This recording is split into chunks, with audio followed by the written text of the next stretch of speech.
মধ্যপ্রাচ্যের যুদ্ধ আর তার ধাক্কা সরাসরি বাংলাদেশে। তেলের দাম $100 উপরে, শিপিং খরচ বেড়েছে 20-30%। রডের দাম 10-15 দিনে বেড়েছে 8-12 হাজার টাকা প্রতি টন। সিমেন্ট বস্তা প্রতি 10-25 টাকা।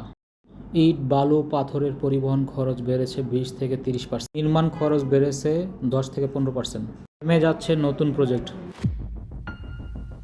রপ্তানি খাতের প্রভাব পড়েছে শিপিং জটিলতায়, যা অর্থনীতিতে চাপ তৈরি করছে। ফ্ল্যাটের দাম আরও বাড়বে।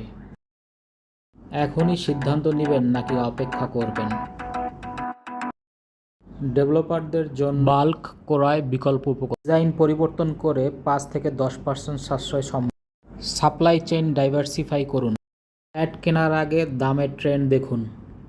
সময় বুঝে সিদ্ধান্ত নিন, কারণ দাম কমার নিশ্চয়তা নাই।